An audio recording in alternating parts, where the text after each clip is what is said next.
उसके बाद हमारे पास पटेलर इंस्टेबिलिटी से रिलेटेड ही एक और क्वेश्चन था कि पेशेंट आपके पास प्रेजेंट किया है, उसको नी पेन है 10 साल से, और जब वो स्टेयर क्लाइंबिंग करता है तो भी दर्द होता है, वॉक करते हुए भी दर्द होता है, तो जब आप उसे असेस करेंगे तो आपको क्या मिलेगा? तो उसमें जो सबसे सूटेबल मुझे ऑप्शन याद है जो मैंने आंसर लगाया, that was the weakened vastus medialis, कि वास्टस मीडियालिस की वीकनेस देखने को आती है कि जब ये मसल वीक होता है हमारे पास तो पटेला लैटरली मिस ट्रैक में अलाइन हो जाता है। और इसके अलावा कुछ और भी ऑप्शंस थी जो कि इस वक्त रिकॉल नहीं है, लेकिन जो सिनेरियो था वो ये था कि आपको पटेलर इंस्टेबिलिटी के अंदर असेसमेंट पूछी गई थी कि पटेलर अगर इंस्टेबिलिटी है तो आपको क्या चीज़ देखने को मिल सकती है। उसके बाद एक था कि painless and weak interpretation of spinal muscle, के अगर आप स्पाइनल मसल को टेस्ट कर रहे हैं तो आप उसको आपको पेन भी नहीं मिल रहा और उसके अंदर जो उसकी कॉन्ट्रैक्शन है वो भी आपको वीक मिल रही है, तो ये किस चीज़ की इंडिकेशन है? ये बेसिकली केल्टन बोन के अंदर या निकोला जिपैटी की जो उसकी बुक है मैनुअल थेरेपी की, उसके अंदर सीरियक्स की कुछ क्लासिफिकेशन थी कि अगर तो आपको एक मसल की कॉन्ट्रैक्शन स्ट्रॉन्ग मिलती है, पावरफुल मिलती है और उसमें कोई पेन नहीं होता, तो इसका मतलब है कि वो अच्छी हालत में है। लेकिन अगर वो मसल वीक है और आपको पेन मिल रहा है तो इसका मतलब है वो थोड़ी सी बुरी हालत में है। अगर वो बिल्कुल ही वीक है और आपको हल्का हल्का पेन मिल रहा है तो कोई मेजर लीजन है, और अगर वो आपका कॉन्ट्रैक्शन ही नहीं दे रहा और आपको पेन भी नहीं हो रहा तो इसका मतलब है वो कम्प्लीटली रप्चर हो चुका है, अब वो आपस में इंटैक्ट ही नहीं है। तो मेरे हिसाब से जो पेनलेस और वीक के दर्द भी नहीं हो रहा और कमज़ोरी है तो ये कोई मेजर लीजन है। अगर पेन लेस होता और बिल्कुल भी स्पाइनल मसल्स की कॉन्ट्रैक्शन उनको ना मिल रही होती तो वो हमारे पास आगे कंप्लीट रप्चर है। मेरे हिसाब से इसका मेजर टेयर है, वरना इसका किसी और सिनेरियो से देखा जाए तो शायद न्यूरोलॉजिकल लीजन या कंप्लीट रप्चर भी हो सकता है। उसके बाद एक सिनेरियो हमारे पास स्लिप्ड कैपिटल फेमरल एपिफिसिस था। इसके अंदर जो आंसर्स जो प्रोवाइड किए गए थे, जो ऑप्शंस थी उसके अंदर नी की ज़्यादा बात की गई थी कि जो पेन है वो नी की तरफ रेफ़र होगा। यंग एथलीट्स के अंदर अगर आपके पास कोई 9 से लेके 15 साल की उम्र के बच्चे आते हैं इस पेन के साथ तो आपने उसे रूल आउट करना है।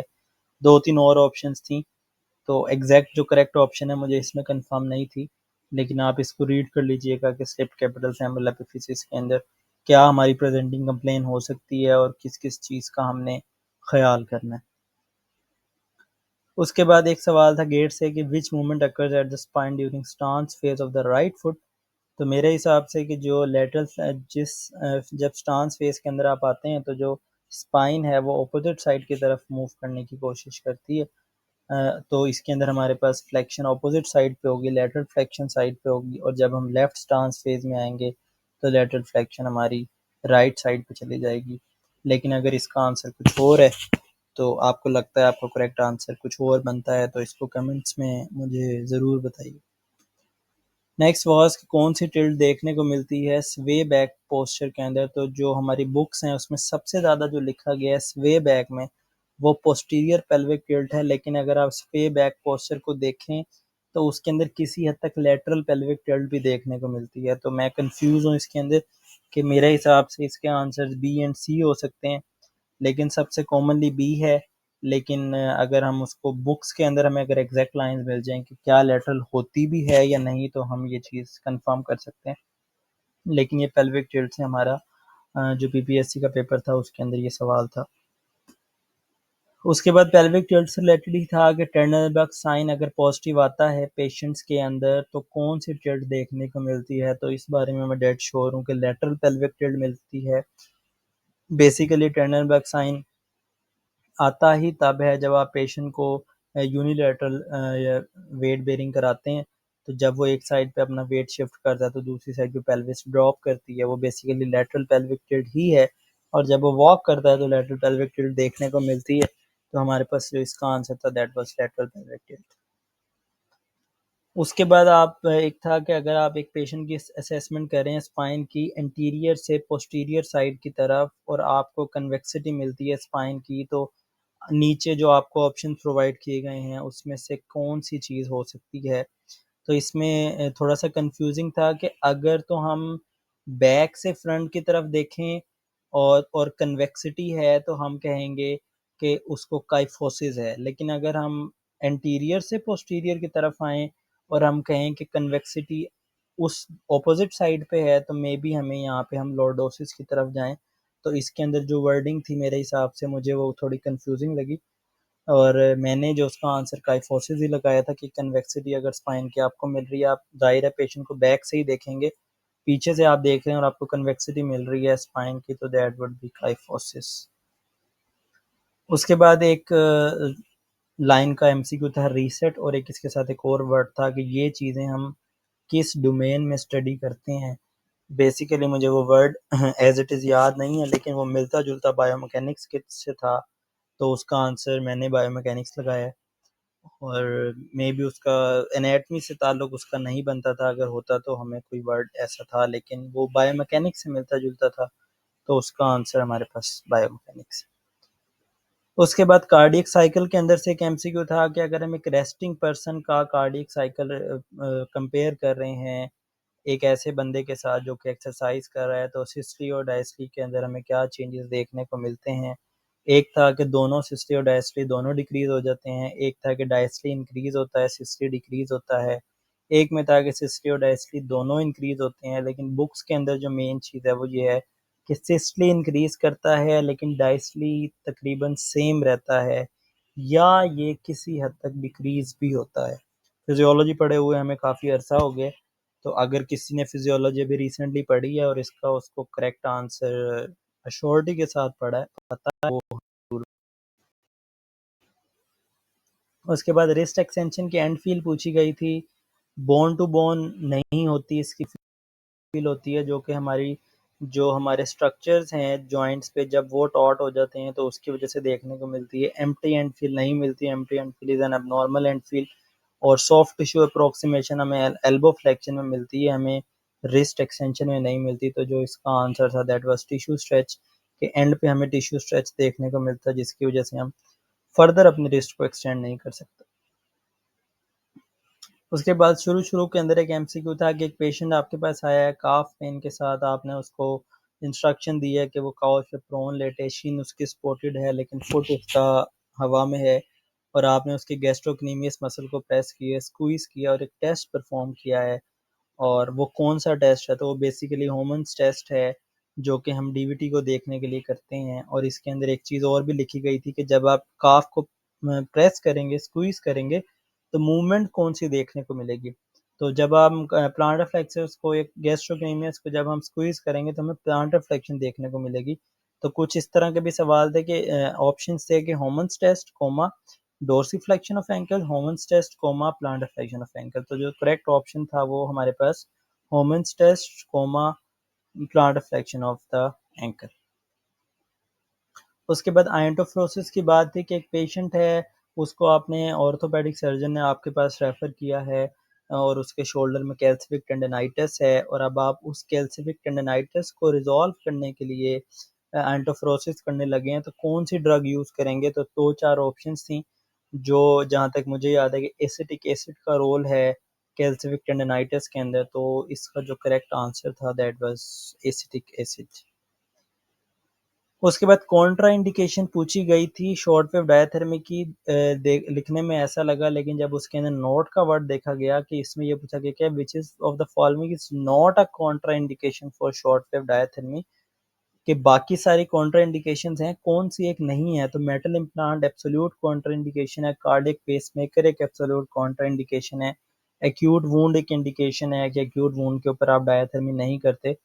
हीमोफीलिया के बारे में मैं थोड़ा सा कंफ्यूज हूँ कि मे भी टेक्स्ट के अंदर कहीं लिखा हो कि इसके अंदर नहीं करते, लेकिन क्योंकि बाकी तीनों के बारे में मैं श्योर था कि ये तो नहीं होती, इसमें तो हम डायथर्मी नहीं करते, तो इसका आंसर सी था। अगर किसी को इस बारे में कोई और नॉलेज है तो हमें ज़रूर बताएं। उसके बाद अल्ट्रासाउंड की इंटेंसिटी पूछी गई थी अगर आप फ्रोजन शोल्डर को ट्रीट कर रहे हैं। यहाँ पे जो मैंने अपनी कॉमन सेंस यूज़ की वो ये थी कि क्योंकि हम शोल्डर पे कर रहे हैं तो हमें इतनी डीप जो हमें नहीं चाहिए रेस, तो डीप के अंदर हमारे पास डीप अल्ट्रासोनिक देने के लिए हम 1 मेगाहर्ट्ज़ यूज़ करते हैं, सुपरफिशियल देने के लिए हम 3 मेगाहर्ट्ज़ यूज़ करते हैं। तो 3 मेगाहर्ट्ज़ के बारे में मैं तो श्योर था, लेकिन इंटेंसिटी कितनी होगी 0.5 है या 1.5 है, इस बारे में मैं श्योर नहीं हूँ। तो इस बारे में मुझे आप बताइएगा कि इसकी इंटेंसिटी क्या रखी जाती है। उसके बाद इंफ्रारेड के बारे में पूछा गया था कि कौन सी इंफ्रारेड के बारे में बता के कि इंफ्रारेड आप अपने पेशेंट को दे रहे हैं, आप पेशेंट को देने के बाद ऐसी कौन सी बीच में ऑप्शंस हैं जो कि सही नहीं है। तो 2-3 ऑप्शंस जो थी वो बिल्कुल सही-सही लिखी हुई थी। जो एक मुझे याद है वो ये थी कि आप इंफ्रारेड की इंटेंसिटी को चेंज कर सकते हैं। अगर आप उसकी बॉडी के करीब ले जाएँगे तो इंटेंसिटी ज़्यादा हो जाएगी, अगर आप उसकी बॉडी से दूर रह जाएँगे तो इंटेंसिटी थोड़ी कम हो जाएगी। लेकिन जो एक बात थी वो ये थी कि अगर आप उसे किसी लिम्ब पे अप्लाई करें तो वो दोनों साइड्स को एट अ टाइम टारगेट करके उसको हीट प्रोवाइड करती है, तो ये चीज़ सही नहीं है क्योंकि जौन-सा एरिया उसके सामने होगा वो वहीं तक ही देती है। सुपरफिशियल हीट देती है, इतनी डीप हीट नहीं होती है वो उसको पेनिट्रेट करके दूसरी साइड से रेज़ निकल आएँ और उसको भी सप्लाई करें। कार्बोहाइड्रेट्स के बारे में था कि which one of is true for the storage of carbohydrates in human body, और उसके अंदर जो आंसर था वो ये था कि जो इसका मेजर फॉर्म है वो ग्लाइकोजन के फॉर्म में वो स्टोर की जाती है। अब ग्लाइकोजन लिवर में ज़्यादा है, मसल्स में ज़्यादा है, इसको देख लें। लेकिन मेरे हिसाब से जो इसका करेक्ट ऑप्शन था दैट वाज कि वो ग्लाइकोजन हमारे पास ग्लाइकोजन की फॉर्म में कार्बोहाइड्रेट स्टोर किए जाते हैं। शोल्डर की डिसलोकेशन के बारे में एक एमसीक्यू था कि हमारे पास एक पेशेंट प्रेजेंट किया है, उसकी शोल्डर डिसलोकेशन है, हमने एक्सरे कराया तो हमें एक्सरे पे नाइट बल्ब साइन मिला है। वो नाइट बल्ब साइन हमें किस टाइप की शोल्डर डिसलोकेशन में देखने को मिलता है, तो वो हमारे पास पोस्टीरियर शोल्डर डिसलोकेशन में हमें नाइट बल्ब साइन देखने को मिलता है एक्सरे के ऊपर। अल्कोहल स्क्रीनिंग के बारे में सवाल था कि अल्कोहल स्क्रीनिंग हम पेशेंट की किस-किस पेशेंट में करनी है। तो एक चीज़ है कि हम मुस्लिम्स हैं, तो मुस्लिम्स के अंदर अल्कोहल पीने का रिवाज इतना ज़्यादा नहीं है, तो आप हर पेशेंट से बार-बार नहीं पूछेंगे कि आप अल्कोहल पीते हैं या नहीं पीते। तो मेरे अकॉर्डिंग जो आंसर था एक दिया गया था कि आप सिर्फ़ उस पेशेंट से पूछेंगे जिसके बात करते हुए आपको उसकी ब्रेथ में से अल्कोहल की स्मेल आए, तो आप उससे अल्कोहल स्क्रीनिंग करेंगे। अदरवाइज़ आपको करने की ज़रूरत नहीं है, या आप कोई और चीज़ सेंस करते हैं। तो एक थी इन एवरी पेशेंट, तो उससे मैं एग्री नहीं करता, और done with the family members present उससे भी एग्री नहीं करता कि बेशक वो ना पीता हो लेकिन उसकी फैमिली के सामने बैठ के आप उससे पूछ रहे हो कि आप पीते हैं, तो वो भी उसे शक में डालेंगे। तो सिर्फ उसी के अंदर पूछें जिसके अंदर आपको शुबा हो, आपको कोई स्मेल आए या आपको कोई ऐसे साइंस आए। उसके बाद मल्टीपल स्क्लेरोसिस के पेशेंट का सिनेरियो था। मल्टीपल स्क्लेरोसिस का अगर आपको याद हो, अगर आपने पढ़ा है, तो उसके अंदर हमारे पास फेजेज़ आते हैं। रेमिशन का फ़ेज़ आता है, फिर उसका एक फ़ेज़ आता है जिसके अंदर डिज़ीज़ एक्टिव होती है। तो आप दिन में हफ़्ते में 3 सेशंस पेशेंट को प्रोवाइड कर रहे हैं और आप देख रहे हैं कि पेशेंट कुछ दिन बड़ा एक्टिव है, कुछ दिन बड़ा ख़राब परफ़ॉर्म करता है। मतलब कह लें कि 2 दिन अच्छा करता है, 1 दिन अच्छा नहीं करता। तो बेस्ट कोर्स ऑफ एक्शन क्या है? तो एक तो ये था कि फ़िज़िशियन को कहें कि डोज़ बढ़ा दें मेडिसिन की, एक था कि फ़िज़िशियन को कहें डोज़ कम कर दें। दूसरी चीज़ ये थी कि अगर आपने हफ़्ते में 3 सेशंस ही देने हैं, तो आप वो दिन चूज़ करें जिसके अंदर आपने उसको जहाँ पे वो अच्छा परफ़ॉर्म करता है, तो उन 3 दिन आप चूज़ कर लें और उसके अंदर सेशंस दें। Last is do not treat the patient, तो ये तो ऑप्शन हो ही नहीं सकती। उसके बाद एक था कि एक पेशेंट हमारे पास है, वो वेरापेमिल ले रहा है अपने बीपी कंट्रोल के लिए। वो आपसे टॉकेटिव पेशेंट अगेन वो आपसे पूछता है कि इस ड्रग का क्या इफ़ेक्ट है? तो इस ड्रग के इफ़ेक्ट की बात करें तो ये बेसिकली कैल्शियम चैनल ब्लॉकर है, और ये हमारी एक तो ब्लड वेसल्स के अंदर वेज़ोडाइलेशन करवाता है, और जो हमारे हार्ट की कॉन्ट्रैक्टिलिटी है उसको डिक्रीज़ कराता है, क्योंकि हार्ट पे वर्कलोड इसने कम करना होता है। तो इसका ऑप्शन हमारे पास decrease heart contractility and vasodilation. उसके बाद मसल के बारे में था कि which of the following property is specific to the muscle. तो एक्साइटेबिलिटी, एक्सटेंसिबिलिटी, कॉन्ट्रैक्टिलिटी। तो एक्साइटेबिलिटी नर्व्स में भी होती है, मसल में भी होती है, तो ये यूनिक नहीं है। एक्सटेंसिबिलिटी काफ़ी ज़्यादा स्ट्रक्चर्स में होती है, ये भी यूनिक नहीं है। लेकिन कॉन्ट्रैक्टिलिटी एक ऐसी चीज़ है जो कि सिर्फ मसल्स तक स्पेसिफाई है, मसल्स के अलावा कोई और चीज़ कॉन्ट्रैक्ट नहीं करती। तो हमारे पास इसका जो आंसर था दैट वाज कॉन्ट्रैक्टिलिटी। उसके बाद एक शुरू में सबसे पहला एमसीक्यू मेरे ख्याल से यही था कि the resistance to the movement through which the liquid the resistance to movement through the liquid depends on the force with which it is moved.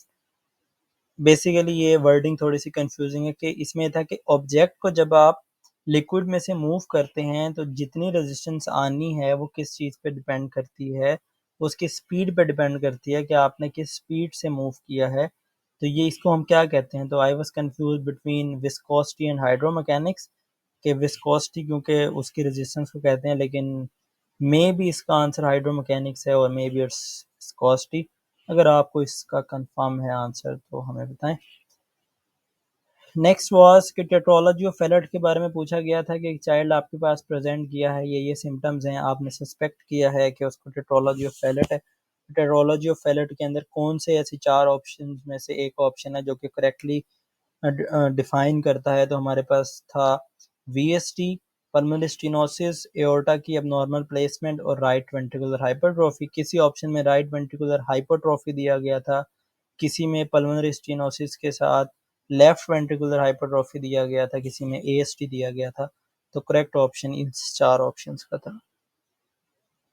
उसके बाद था which of the following is used to relax limb muscle. एक वो general relaxation से MCQ आया था, एक हमारे पास इससे आया था। तो पेंडुलर मूवमेंट था, कॉन्शियसनेस ऑफ ब्रीदिंग था, होल्ड रिलैक्स था। मेरे हिसाब से जो पीएनएफ की स्ट्रेचिंग टेक्निक है होल्ड रिलैक्स, इसके अंदर से हम मसल्स को रिलैक्स कर सकते हैं। तो मैंने इसका जो आंसर मेरे हिसाब से hold relax, consciousness of breathing से भी आपके मसल रिलैक्स हो सकते हैं, लेकिन वो ओवरऑल बॉडी के रिलैक्स हो सकते हैं। लिम्स की अगर हम बात करें तो हम होल्ड रिलैक्स करके मसल्स को रिलैक्स कर सकते हैं। तो रिसर्च में से सवाल था कि जो कोहॉर्ट स्टडीज़ हैं वो ऐसी कौन सी स्टडीज़ हैं जिसके अंदर हम क्या चीज़ देखते हैं? तो वो बेसिकली था कि हम एक्सपोजर से आउटकम की तरफ जाते हैं या आउटकम से एक्सपोजर की तरफ जाते हैं। मतलब अगर हम देख रहे हैं कि effect of smoking on lungs, तो क्या हम एक पेशेंट जिसको कैंसर हुआ है उसको पकड़ के उसकी पुरानी हिस्ट्री लेंगे, मतलब आउटकम पकड़ के एक्सपोजर की तरफ जाएंगे, या हम देखेंगे कि जब उन बंदों को लेंगे जो सिगरेट पीते हैं और उनको हम 5-10 साल फॉलो करते रहेंगे और देखते रहेंगे उनकी लंग्स पे क्या असर पड़ता है। तो बेसिकली जो कोहॉर्ट स्टडीज हैं वो एक्सपोजर टू आउटकम जाता है कि एक्सपोजर हुआ और उसके बाद हम उसे फॉलो करते रहे कि अब उसके क्या रिजल्ट आए। नॉमिनल डाटा की बात की गई थी कि नॉमिनल डाटा के अंदर हमारे पास वेरिएबल्स आपने ऐसे हैं जिसका कोई ऑर्डर नहीं है स्पेसिफिक। तो वो कौन सा वेरिएबल है? तो ये बेसिकली कॉन्टिन्यूस वेरिएबल्स होते हैं, जिस तरह 1.1, 1.3, 1.7, 1.9। अगर डिस्क्रीट वेरिएबल होते तो इसमें स्पेसिफिक ऑर्डर होता, जिसमें 1 2 3 4 5 6 7 8 9 10। इसके अंदर ये कोई बीच में से हैप्पैज़र्ड नहीं होते। ऑर्डिनल वेरिएबल नहीं होता कुछ भी, और नॉमिनल तो डाटा है, nominal is not a variable. उसके बाद हमारे पास ग्रीन स्टिक फ्रैक्चर का सिनेरियो आया हुआ था कि चाइल्ड ने प्रेजेंट किया है और आपने उसका एक्सरे करवाया, एक्सरे करवा के ह्यूमरस देखी है, तो फ्रैक्चर कुछ इस तरह का है कि एक साइड से तो बोन ब्रेक है लेकिन एक साइड से इंटैक्ट है। अब दो इसमें क्लूज हैं, एक तो वो बच्चा है, दूसरी चीज़ ये कि एक साइड फ्रैक्चर है दूसरी साइड बची हुई है। तो ये बेसिकली ग्रीन स्टिक फ्रैक्चर का सिनेरियो था जो कि बड़ा टू द पॉइंट था। उसके बाद रिसर्च में से सवाल था कि अगर हम इफ़ेक्ट्स देख रहे हैं फिजिकल एक्टिविटी के वेट लॉस पे, तो इसमें से इंडिपेंडेंट वेरिएबल कौन सा है? इसको अभी हमने पहले डिस्कस किया था कि जो वेरिएबल जिसको हम मैनिपुलेट कर सकें वो हमारा इंडिपेंडेंट वेरिएबल है, जिसको मैनिपुलेट करने से जिस पे असर पड़े वो हमारा डिपेंडेंट वेरिएबल है। तो फिजिकल एक्टिविटी को हम मैनिपुलेट करेंगे, ज़्यादा कर देंगे वेट लॉस ज़्यादा हो जाएगा, कम कर देंगे वेट लॉस कम हो जाएगा। तो physical activity is an independent variable and weight loss is your dependent variable. उसके बाद था कि अगर एक एरोबिक एक्सरसाइज प्रोग्राम आप पेशेंट के लिए प्लान कर रहे हैं तो इसमें से फॉलोइंग जो आपके नीचे कॉन्ट्रा इंडिकेशंस दी गई हैं उसमें से कौन सी ऐसी है जो unstable angina is an absolute contraindication, acute pericarditis again absolute contraindication, resting diastolic BP is greater than 100 mmHg again an absolute contraindication, लेकिन well controlled diabetes is not a है तो आप उसे एक्सरसाइज कराएं, नहीं भी कंट्रोल में तो उसके अंदर भी हमारे पास ये है कि आहिस्ता आहिस्ता कराते हैं ताकि उसकी डायबिटीज़ कंट्रोल में आए। उसके बाद न्यू वास्कुलराइजेशन की बात के ऊपर एमसीक्यू था, पहले भी एक एमसीक्यू आया हुआ, दो एमसीक्यूज थे कि नई वेसल्स का बनना बॉडी के अंदर, मतलब नई कैपिलरीज का बनना, इसमें फॉलोइंग ऑप्शन में से ऐसी कौन सी ऑप्शन है जो कि उसको ट्रूली डिस्क्राइब नहीं करती? तो इसके बारे में ऑप्शन मुझे सही से याद नहीं है, लेकिन उसमें ये था कि जो इंटरवल इंड्योरेंस ट्रेनिंग है स्टेमिना बिल्डिंग एक्सरसाइजेज हैं वो न्यूरोवास्कुलराइजेशन की तरफ लेके जाती हैं। जो आपकी रेजिस्टेंस ट्रेनिंग है, स्ट्रेंथ ट्रेनिंग है, उसका इतना कोई ख़ास इफेक्ट इसके ऊपर नहीं है। उसके बाद हमारे पास मेरे ख्याल से 78 एमसीक्यूज थे, 68 एमसीक्यूज तकरीबन थे जो कि हमारे कोर्स में से थे। नेक्स्ट जो हमारे पास 20 एमसीक्यूज थे वो जनरल नॉलेज में से थे, जिसमें जनरल नॉलेज में से सवाल पूछे गए थे। तो उसमें जो हमारे पास सबसे पहला एमसीक्यू था that was antonym of jaded. Antonym means के इसका ऑपोजिट वर्ड क्या है। जार्डिड का जो मतलब है वो दैट इज बोर्ड या डेलीट यहाँ पे दिया गया डल फील करना, तो इसका जो ऑपोजिट बनता है दैट इज स्टिमुलेटेड, एक्साइटेड और एनीथिंग एल्स। उसके बाद fill in the blanks, the prisoner escape dash the van, तो इसका बाय द वैन नहीं बनता, विद द वैन नहीं बनता, फ्रॉम द वैन बनता है, फॉर द वैन नहीं बनता, तो the prisoner escaped from the van. Correct narration of Maria said let me do my work. So इसमें मैं दो ऑप्शन में कंफ्यूज था कि एक है Maria asked me to let her work and Maria requested me to let her do work. So मेरे हिसाब से शायद इसका ए बन सकता है क्योंकि हमने प्लीज़ का वर्ड यूज़ नहीं किया, लेकिन इसका बी भी बन सकता है क्योंकि नरेशन इंग्लिश इतनी कोई ख़ास अच्छी नहीं है और उसके जो रूल्स हैं वो इतने मेमोरी के अंदर इतने फ्रेश नहीं है। तो अगर आपको पता है कि इसमें करेक्ट नरेशन इसकी क्या बनती है तो हमें कमेंट्स में ज़रूर बताएं। उसके बाद है what is the meaning of phrase call spade a spade. Basically Urdu में है कि झूठे को झूठा कह देना। तो बीइंग स्ट्रेट फॉरवर्ड, आपको ये कॉल स्पेड अ स्पेड है तो डिसऑनेस्ट नहीं बनता, क्लेवर नहीं बनता, डिसएग्री नहीं बनता, तो call spade a spade is be straight forward. उसके बाद हमारे पास था कि कायद आज़म ने मुस्लिम लीग कब ज्वाइन की थी, तो दैट वाज 1913। कन्फ्यूजन थी 1911 में और 1913 में, तो हमारे पास जो 1913 इसका करेक्ट आंसर है। उसके बाद who was the first foreign minister of Pakistan, तो इसमें लियाकत अली खान, कायद आज़म जफरुल्लाह खान और एक और ऑप्शन थी, तो correct option was Zafrullah Khan. एक हमारे पास एमसीक्यू था who is the owner of flex and gate, तो इसमें हमारे पास जो ऑप्शन था दैट शाहिद खान। एक हमारे पास उर्दू के अंदर ये एमसीक्यू था कि what is the meaning of Yusuf ए बेकारवां, और इसका जो इसके उर्दू में ही वर्ड लिखे गए थे कि अकेला, लोगों से मिला जुला, खुश, उदास। तो यूसुफ बेकारवां का जो मतलब है दैट इज मेरी नॉलेज के हिसाब से दैट इज अकेला, बेकारवां कारवां के बगैर, सो अकेला। उर्दू में एक और एमसीक्यू था कि what is the meaning of जिन्नाती ज़बान। उर्दू में लिखा गया था जिन्नाती ज़बान, तो बेसिकली जिन्नाती ज़बान वो ज़बान जो कि आपको समझ ना आए, तो यही ऑप्शन उर्दू में लिखे गए थे। शीर ख्वार बच्चे की ज़बान, ऐसी बात जो समझ ना आए या ऐसी बात जो समझ आए, तो ये हमारे पास इसका जो आंसर था वो था ऐसी बात जो समझ ना आए। एक हमारे पास एमसीक्यू था कि light can go deeper but it is barely seen after a distance of, तो ये इसका आंसर हमारे पास 200 मीटर्स था। और ये कहाँ से लिया गया है इसका मुझे आइडिया नहीं है, बट अगर आप इसे गूगल पे सर्च करें तो वो आपको एक डिस्टेंस दे देगा कि 200 मीटर से आगे लाइट इज़ बेयरली सीन। उसके बाद विटामिन्स के अंदर से दो एमसीक्यूज है जनरल नॉलेज में कि which of the following vitamins helps in absorption of calcium and is good for the bones, so that is your vitamin D. इससे मिलता जुलता विच of the following vitamin is produced with the help of sunlight, इसका भी answer again it's is vitamin D, जो sunlight की help से हमारी body में प्रोड्यूस होता है। उसके बाद हमारे पास when Pakistan came into being who was the first country to accept it, तो इसके अंदर हमारे पास जो गूगल पे अगर आप सर्च करें तो आपको पता चलेगा कि Iran was the first country जिसने पाकिस्तान को एक्सेप्ट किया था और उसके बाद बाकी कंट्रीज ने एक्सेप्ट करना शुरू किया।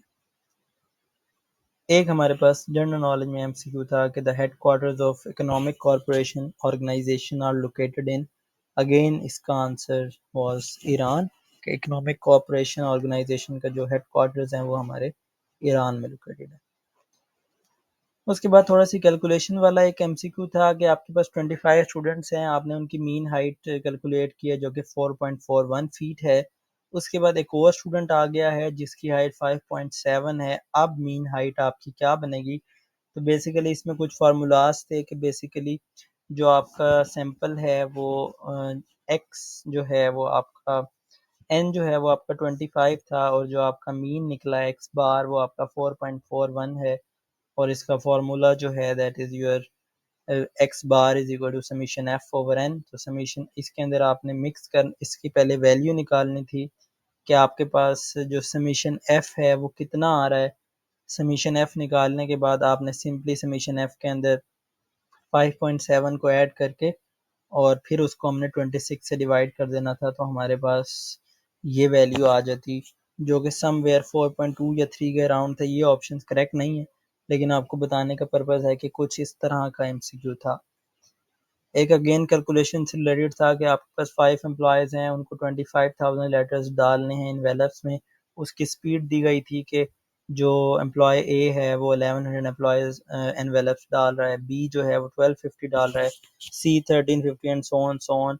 2 घंटे के बाद एम्प्लॉय सी एंड डी चले गए और पीछे अब कितना टाइम लगेगा बाकी 3 को मिलकर काम करने का। तो ये सिंपल कैलकुलेशंस थी कि पहले तो आप इन पांचों का जो प्रोडक्टिविटी है उसको जमा करके देखें कि इन्होंने 2 घंटे में कितने किए थे, फिर आप उसको 25,000 में से माइनस कर दें और उसके बाद देखेंगे अब जो आपके पास 3 एम्प्लॉयज़ हैं उनकी प्रोडक्टिविटी पर आवर कितनी है और वो कितना डिवाइड मल्टीप्लाई उसे कर दें घंटों से कि कितने घंटे वो काम करेंगे, तो हमारे पास 25,000 पूरे हो जाएंगे। तो इसका जो वहाँ पे कैलकुलेशन के हिसाब से आंसर था that was more than 2 hours but less than 4 hours.